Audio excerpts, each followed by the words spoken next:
Gerry Rafferty, the 16th of April 1947, the 4th of January 2011, was a Scottish rock singer-songwriter. His solo hits in the late 1970s included Baker Street, Right Down the Line, and Night Owl, as well as Stuck in the Middle with You, which was recorded with the band Stealers Wheel in 1973. Rafferty was born into a working-class family in Paisley, Renfrewshire, Scotland. His mother taught him both Irish and Scottish folk songs when he was a boy. Later, he was influenced by the music of the Beatles and Bob Dylan. He joined the folk-pop group The Humble Bums in 1969. After they disbanded in 1971, he recorded his first solo album, Can I Have My Money Back? Rafferty and Joe Egan formed the group Stealers Wheel in 1972 and produced several hits, most notably Stuck in the Middle with You and Star. In 1978, he recorded his second solo album, City to City, which included Baker Street, his most popular song. Early years.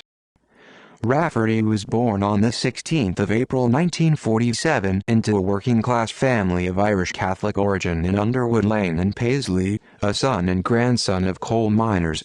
A son of Joseph and Mary Skeffington Rafferty, he had two brothers, Jim and Joe, died 1988. Rafferty grew up in a council house in the town's Fergus Lie Park, in Underwood Lane, and was educated at St. Mirren's Academy. His Irish-born father, an alcoholic, was a miner and lorry driver who died when Rafferty was 16. Rafferty learned both Irish and Scottish folk songs as a boy. He recalled, "My father was Irish, so growing up in Paisley I was hearing all these songs when I was 2 or 3. Songs like She Moves Through the Fair, which my mother sings beautifully, and a whole suite of Irish traditional songs and Scots traditional songs." Heavily influenced by folk music and the music of the Beatles and Bob Dylan, Rafferty started to write his own material. Musical career. Rafferty left St. Mirren's Academy in 1963. He then worked in a butcher's shop, as a civil service clerk, and in a shoe shop. However, he explained in an interview, "But there was never anything else for me but music. I never intended making a career out of any of the jobs I did." On weekends, he and a classmate, future Stealers Wheel collaborator Joe Egan, played in a local group named The Mavericks, mainly covering chart songs by groups such as the Beatles and the Rolling Stones. In the mid-1960s, Rafferty earned money, for a time, busking on the London Underground. In 1966, Rafferty and Egan were members of the band The Fifth Column. The group released the single, Benjamin Day, There's Nobody Here, Columbia 8068, but it was not a commercial success. The Humble Bums Stealers Wheel in 1969. Rafferty became the third member of a folk-pop group, The Humble Bums, along with comedian Billy Connolly and Tam Harvey. Harvey left shortly afterwards, and Rafferty and Connolly continued as a duo, recording 2 more albums for Transatlantic Records. A 1970 appearance at the Royal Festival Hall, supporting Fathering AI with Nick Drake, earned a positive review from critic Carl Dallas, who noted that all 3 acts showed promise rather than fulfillment, and observed that Gerry Rafferty's songs have the sweet tenderness of Paul McCartney in his Yesterday mood.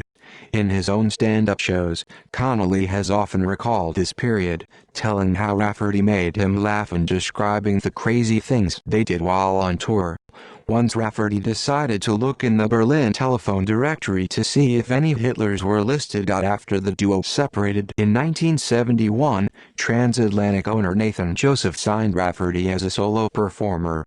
Rafferty recorded his first solo album, Can I Have My Money Back? With Hugh Murphy, a staff producer working for the label. Billboard praised the album as high-grade folk rock, describing it as Rafferty's finest work to date. His tunes are rich and memorable with an undeniable charm that will definitely see him into the album and very possibly singles charts soon. Yet although the album was a critical success, it did not enjoy commercial success. According to Rafferty's daughter Martha, It was around this time that her father discovered, by chance, Colin Wilson's classic book The Outsider, about alienation and creativity, which became a huge influence both on his songwriting and his outlook on the world. The ideas and references contained in that one book were to sustain and inspire him for the rest of his life. Rafferty later confirmed that alienation was the persistent theme of his songs. To Each and Everyone, from Can I Have My Money Back? Was an early example. In 1972, having gained some airplay from his Signpost recording, Make You, Break You, Rafferty joined Egan to form Stealers Wheel and recorded 3 albums with the American songwriters and producers Leiber and Stoller. The group was beset by legal wranglings, but had a huge hit, Stuck in the Middle with You, which earned critical acclaim as well as commercial success. A 1975 article in Sounds described it as a sort of cross between white label Beatles and punk Dylan, yet with a unique Celtic flavor that has marked all their work. 20 years later, the song was used prominently in the 1992 movie Reservoir Dogs. Rafferty refused to grant permission for its re-release. Stealers Wheel also produced the lesser top 50 hits, Everyone's Agreed That Everything Will Turn Out Fine, followed by Star, and there were further suggestions of Rafferty's growing alienation in tracks such as Outside Looking In and Who Cares. The duo disbanded in 1975. City to City, Night Owl. Legal issues after the breakup of Stealers Wheel meant that, for 3 years, Rafferty was unable to release any material. After the disputes were resolved in 1978, he recorded his second solo album, City to City, with producer Hugh Murphy, which included the song with which he remains most identified, Baker Street. According to Murphy, interviewed by Billboard in 1993, he and Rafferty had to beg the record label, United Artists, to release Baker Street as a single. They actually said it was too good for the public. It was a good call. The single reached number 3 in the UK and number 2 in the US.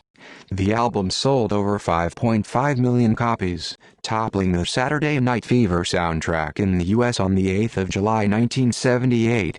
Rafferty considered this his first proper taste of success, as he told Melody Maker the following year, "All the records I've ever done before have been flops. Stealers Wheel was a flop. Can I Have My Money Back? Was a flop. The Humble Bums were a flop. My life doesn't stand or fall by the amount of people who buy my records." Baker Street featured the distinctive saxophone solo played by Raphael Ravenscroft, although the origins of the solo have been disputed. As the singer recalled in a 1988 interview with Colin Irwin, "When I wrote the song I saw that bit as an instrumental part but I didn't know what. We tried electric guitar but it sounded weak, and we tried other things and I think it was Hugh Murphy's suggestion that we tried saxophone." In a 2006 interview with The Times, Ravenscroft recalled the episode differently, claiming he was presented with a song that contained several gaps. "If you're asking me, did Gerry hand me a piece of music to play? Then no, he didn't. In fact, most of what I played was an old blues riff." Ravenscroft, a session musician, was in the studio to record a brief soprano saxophone part and suggested that he record the now famous break using the alto saxophone he had in his car. In his interview with Colin Irwin, Rafferty disputed this and said that Ravenscroft had been his second choice to play the saxophone solo, after Pete Zorn, who was unavailable. "The only confusion at the time that I didn't enjoy too much was the fact that a lot of people believed that the line was written by Raphael Ravenscroft, the sax player, but it was my line. I sang it to him." When a remastered version of City to City was released in 2011, it included the original, electric guitar version of the song, confirming Rafferty's authorship of the riff. In the liner notes to the album, Rafferty's longtime friend and collaborator Rab Noakes commented, "Let's hope the Baker Street demo will, at last, silence all who keep on asserting that the saxophone player came up with the melody line." He didn't. He just blew what he was told by the person who did write it, Gerry Rafferty. Michael Gray, Rafferty's former manager, agreed. The audible proof is there from the demos that Rafferty himself created the riff and placed it within the song's structure exactly where it ended up. Ravenscroft went on to play on Rafferty's next two albums. Baker Street remains a mainstay of soft rock radio airplay, and, in October 2010, it was recognized by the BMI for surpassing 5 million plays worldwide. Stuck in the Middle with You has received over 4 million plays worldwide, and Right Down the Line has had over 3 million plays. In a 2003 interview with The Sun, Scotland, Rafferty commented on how profitable his biggest song had been, stating, "Baker Street still makes me about £80,000 a year. It's been a huge earner for me. I must admit, I could live off that song alone." The £80,000 figure has been widely repeated in newspaper articles ever since. Rafferty reputedly loathed the 1992 dance music cover version of Baker Street by Undercover, but it earned him another £1.5 million, selling around 3 million copies in Europe and America. He never let Baker Street be used for advertising, despite lucrative offers. Right Down the Line was the second single from City to City. The song made number 12 on the Billboard Hot 100 chart and number 1 on the Hot Adult Contemporary Tracks charts in the U.S. It remained at the top of the Adult Contemporary chart for 4 non-consecutive weeks. The third single from the album, Home and Dry, reached number 28 in the U.S. Top 40 in early 1979. One of the lesser-known songs from that time is Big Change in the Weather, the B-side of Baker Street. The lyrics of Baker Street reflected Rafferty's disenchantment with certain elements of the music industry. This was elaborated on by music journalist Paul Gambacchini for BBC World News. His song, Baker Street, was about how uncomfortable he felt in the star system, and what do you know, it was a giant world hit. The album City to City went to number 1 in America, and suddenly he found that as a result of his protest, he was a bigger star than ever. And he now had more of what he didn't like. And although he had a few more hit singles in the United States, by 1980 it was basically all over. And when I say it, I mean basically his career, because he just was not comfortable with this. His next album, Night Owl, also did well. Guitarist Richard Thompson helped by performing on the track, Take the Money and Run, and the title track was a UK number 5 hit in 1979.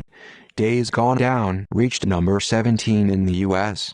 The follow-up single, Get It Right Next Time, made the UK and US Top 40. Snakes and Ladders, Sleepwalking, North and South. Subsequent albums, such as Snakes and Ladders, 1980, Sleepwalking, 1982, and North and South, 1988, fared less well, perhaps due partly to Rafferty's long-standing reluctance to perform live, with which he felt uncomfortable. In 1980, Rafferty and Murphy produced a record for Richard and Linda Thompson.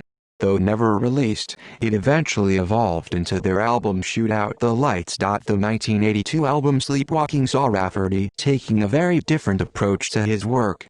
Christopher Neal replaced Hugh Murphy, Rafferty's usual producer, introducing synthesizers and drum machines that give the album a harder, less acoustic sound, and apparently eschewing the richly detailed arrangements notable on Rafferty's 3 previous records. According to Murphy, interviewed a decade later, Gerry had made 3 albums on the trot, and I think he was pretty jaded at that time and feeling the pressure, and he just thought, well, I'll try another tack, which is understandable. Instead of a cover painting and hand lettering by John Patrick Byrne, who had illustrated every previous Rafferty and Steelers Wheel album, Sleepwalking featured a simple, stark photograph of an empty road stretching to the sky. There was change too in the songs. The deeply introspective lyrics of Sleepwalking suggest Rafferty found success far from glamorous. Tracks like Standing at the Gate, Change of Heart, and The Right Moment suggest the singer was exhausted, burnt out, and desperately seeking a new direction, and continued his long-running theme of alienation. Liner notes for the compilation album Right Down the Line, prepared with Rafferty's close cooperation, confirmed this several years later, noting the singer was now finding himself at the crossroads and looking to replace the treadmill with a new dimension in his life. Rafferty sang the Mark Knopfler penned song, The Way It Always Starts, 1983, on the soundtrack of the film Local Hero. Also in 1983, Rafferty announced his intention to take a break and devote more time to his family. It dawned on me that since Baker Street I had been touring the world, traveling everywhere and seeing nowhere. Whatever I do in the future, it's at my own pace, on my own terms. Based at 16th Century Tie Farm in Hartfield, near the Kent-Sussex border, Rafferty installed electric gates to protect his privacy, built a recording studio, and worked largely by himself or with Murphy.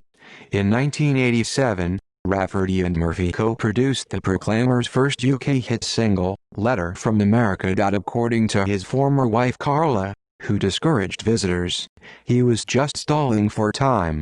Maybe some new project would suddenly happen, but I knew he'd crossed the line as far as the record business went. His next album, North and South, was released in 1988. In an interview that year with Colin Irwin to promote the album, Rafferty mentioned that he was interested in doing more production work and writing film soundtracks, and even floated the idea of writing a musical about the life of Robert Louis Stevenson. Reviews of the album were mixed. In the Times, critic David Sinclair was particularly scathing. On North and South, it sounds as if he has thumbed a lift up the road to a mock Texan bar somewhere in his native Scotland. There is a mid-Atlantic blandness lurking behind the Rococo roots veneer. In the early 1990s, Rafferty recorded a cover version of the Bob Dylan song, The Times They Are A-Changing, with Barbara Dixon, who had contributed backing vocals to both City to City and Night Owl. The track appeared on Dixon's albums Don't Think Twice, It's All Right, 1992, and The Barbara Dixon Collection, 2006. On a Wing and a Prayer, Over My Head. Rafferty released two further albums in the 1990s and what musician Tom Robinson later described as a major return to form. On a Wing and a Prayer, 1992, reunited him with his Steelers wheel partner Egan on several tracks. It included 3 tracks co-written with Rafferty's brother Jim, also a singer-songwriter, who had been signed to Decca Records in the 1970s. Rafferty recorded a new version of his Humble Bum song, Her Father Didn't Like Me Anyway, on the album Over My Head, 1994. These were the last 2 records Rafferty produced with Hugh Murphy, who died in 1998. According to guitarist Hugh Burns, Murphy's death was a great blow to Gerry and marked the end of a creative partnership that had lasted almost 30 years. Another World. By the end of the 1990s, new technology enabled Rafferty to distance himself even further from the conventional approach of the music industry and work entirely on his own terms. Now based in London, he employed sound engineer Giles Twigg to assemble a Digitson mobile recording studio and, with Twiggy's help, recorded the album Another World in London, Scotland, Barbados, France, and Italy with collaborators from previous albums, including Hugh Burns, Mark Knopfler, Kenny Craddock, and Mo Foster. Through his company Icon Music, Rafferty promoted and sold the album independently on a website, www.gerryrafferty.com, created specifically for the purpose.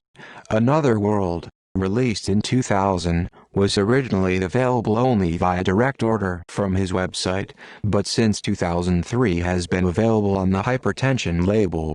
Another World, almost an esoteric work, also with assistance of Mark Knopfler and Egan, featured an album cover illustrated by John Patrick Byrne, who also illustrated the covers for Can I Have My Money Back?, City to City, Night Owl, and Snakes and Ladders, and all 3 Steelers Wheel albums.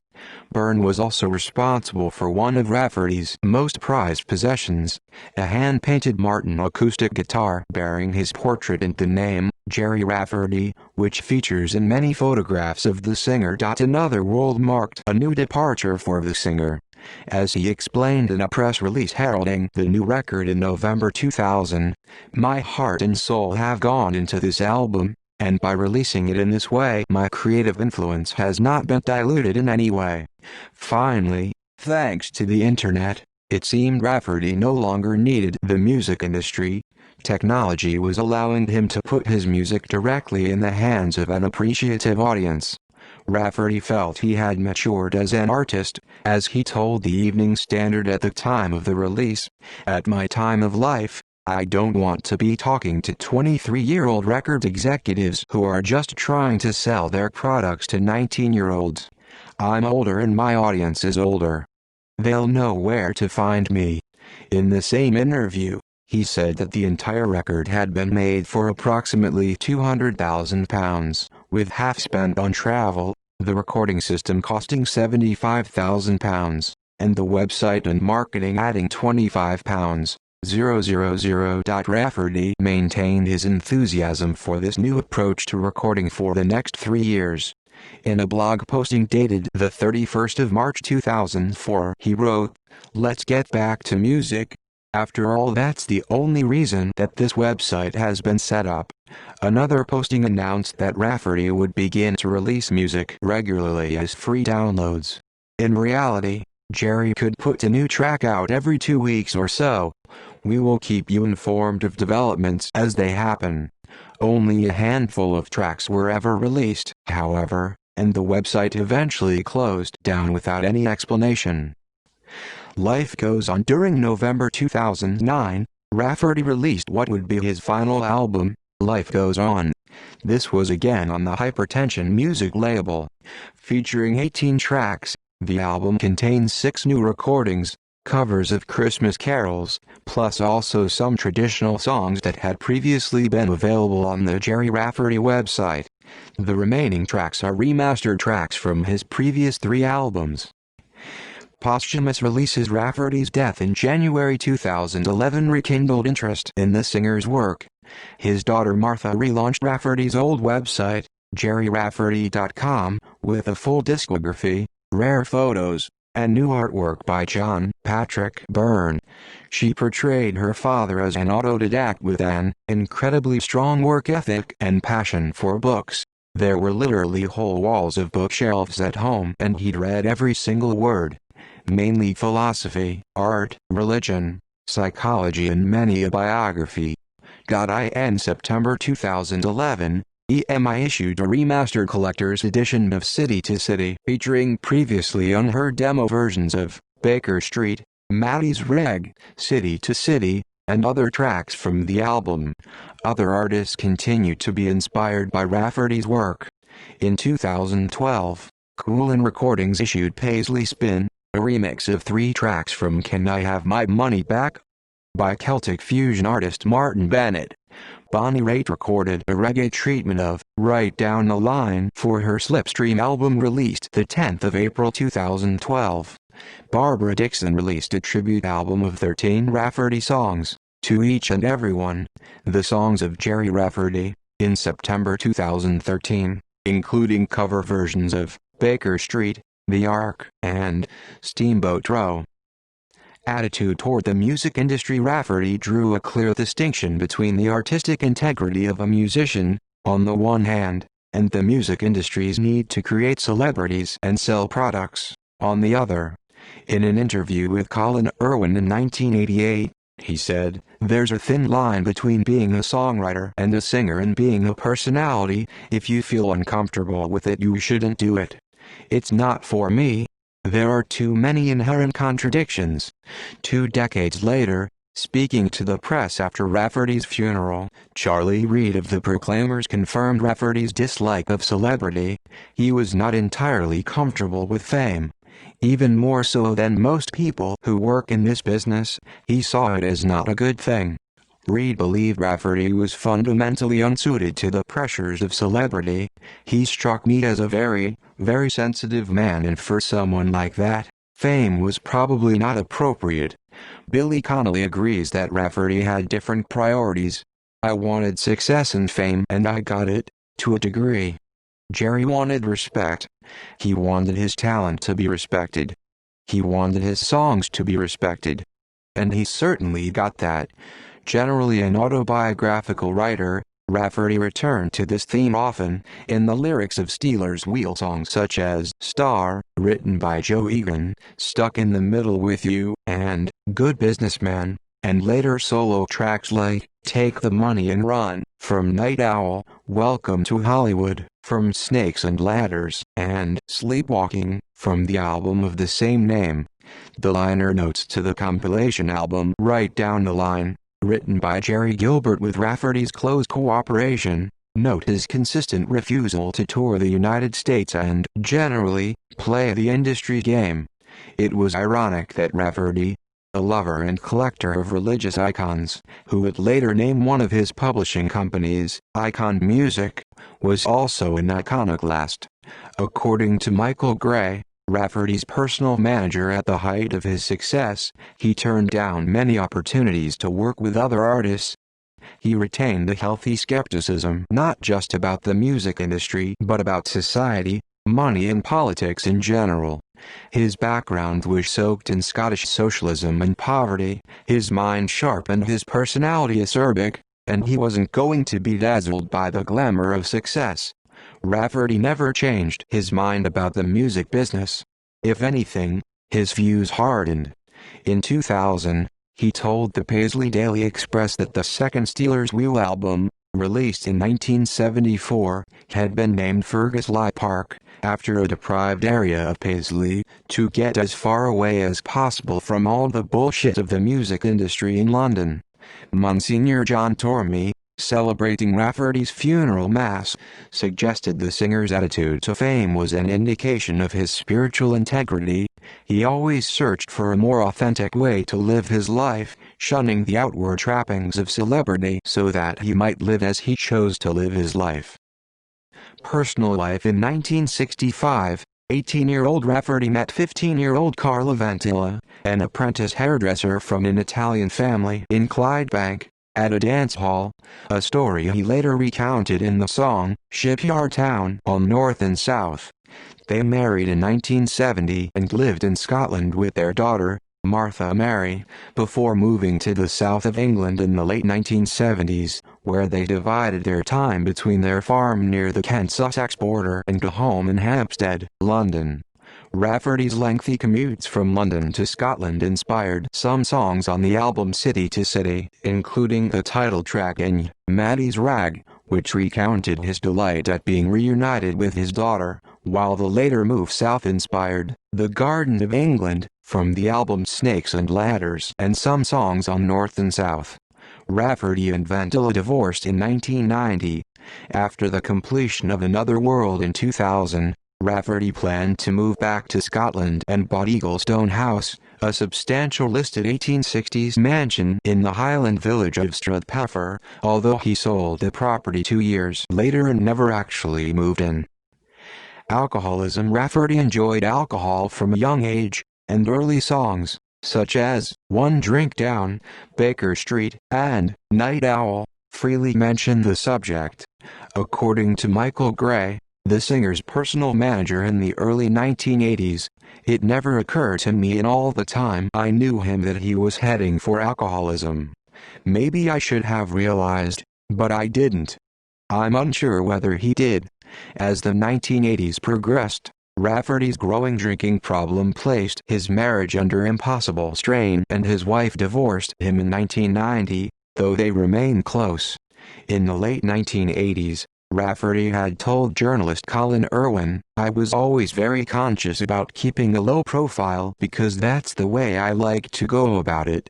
And I don't plan to be in the public eye too much now either."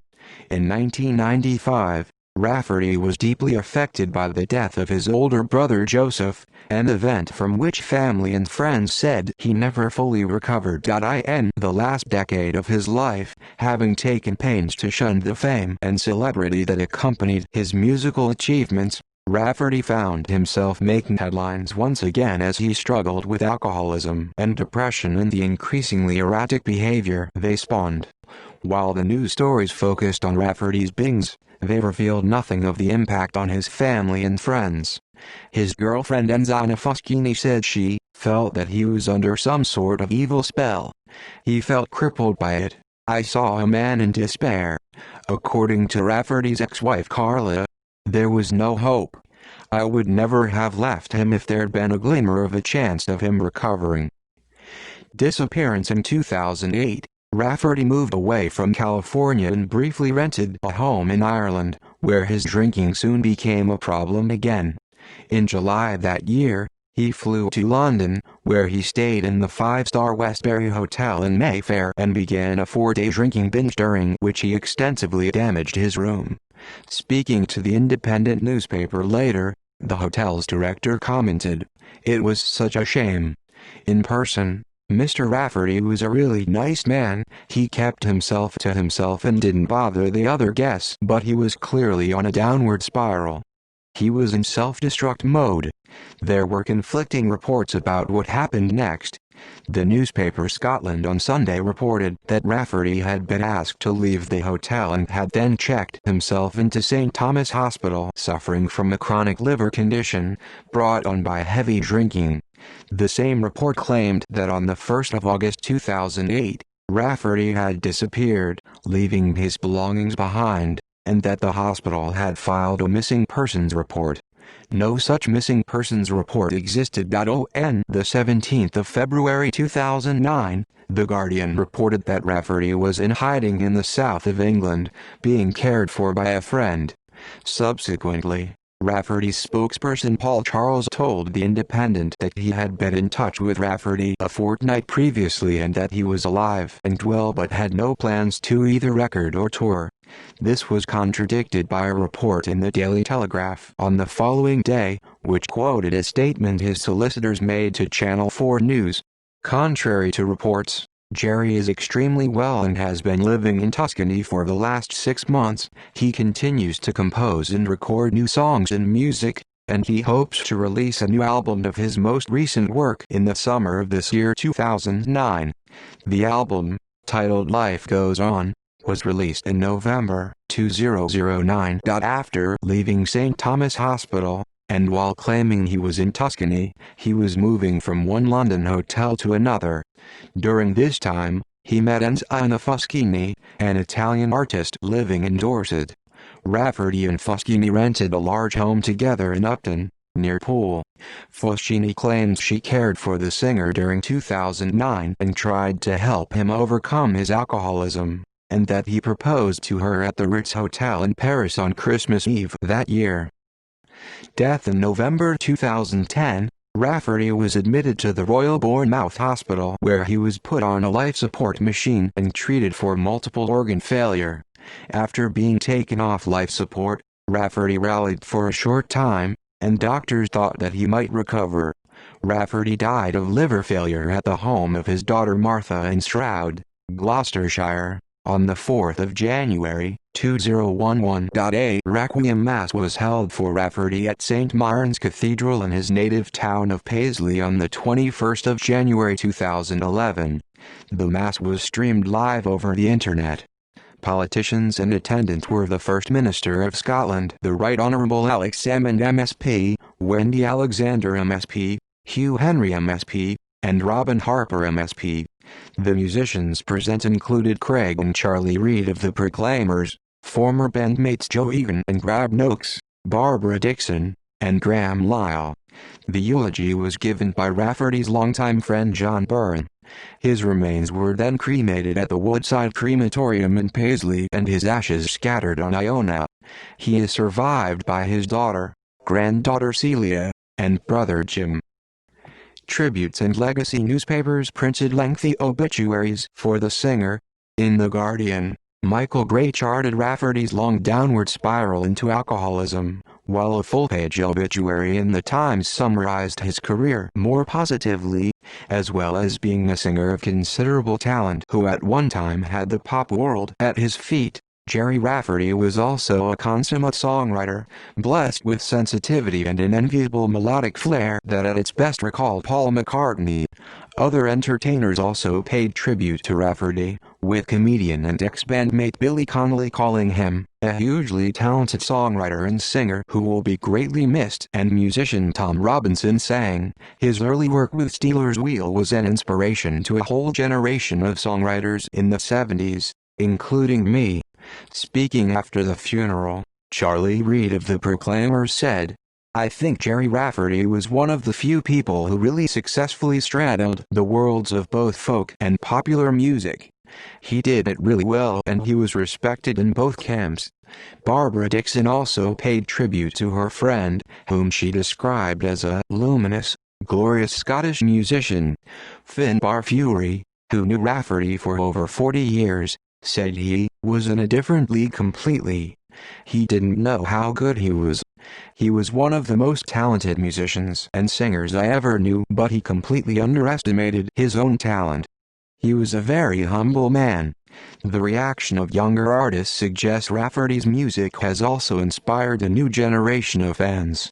Shortly after news of the singer's death, Lily Allen tweeted the message, "Rest in peace Gerry X," with a video link to the song, Right Down the Line, reputedly one of her favorite music tracks. Electro-pop star Ellie Jackson described Right Down the Line as my favorite track of all time. It makes me think of home, nostalgia and happiness. In November 2012, Rafferty's hometown of Paisley paid tribute to the singer by naming a street in the Shortroods area, Gerry Rafferty Drive. Gordon Laurie, director of the housing association behind the project, commented, "It is a fitting tribute to a brilliant musician who lives on through his music." In January 2013, BBC Radio 2 rebroadcast Bring It All Home, Gerry Rafferty Remembered, which had been recorded live at Celtic Connections 2012 in Glasgow and was presented by Ricky Ross. The commemorative show, recorded 1 year after Rafferty's death, had first been broadcast in February 2012. Contributing artists included his friend Rob Noakes, The Proclaimers, Barbara Dickson, Ron Sexsmith, Jack Bruce, Paul Brady, Emma Pollock, James Vincent McMorrow and Betsy Cook. Three of Rafferty's regular support musicians, guitarist Hugh Burns, multi-instrumentalist Graham Prescott and saxophonist Mel Collins, were also featured. In October 2013, Peter Cameron released a biography of Rafferty entitled Stuck in the Middle with Gerry Rafferty, published by the independent publisher Lynn. Will and legal dispute over estate. In October 2011, newspapers reported that Rafferty's immediate family were the beneficiaries of his £1.25 million estate. Rafferty had apparently not changed his will after meeting Anna Fuschini in 2008 and left her nothing. It was later reported that Fuschini had lost her case and £75,000 legal costs were awarded against her. Material loss. On the 25th of June 2019, the New York Times Magazine listed Gerry Rafferty among hundreds of artists whose material was reportedly destroyed in the 2008 Universal fire. Discography. Studio albums. Can I Have My Money Back? 1971 City to City, 1978 Night Owl, 1979 Snakes and Ladders, 1980 Sleepwalking, 1982 North and South, 1988 On a Wing and a Prayer, 1992 Over My Head, 1994 Another World, 2000 Life Goes On, 2009. References. External links. Official website BBC Obituary, the 4th of January 2011. The Guardian obituary. Singer and songwriter known for Stuck in the Middle with You and Baker Street. Gerry Rafferty at AllMusic.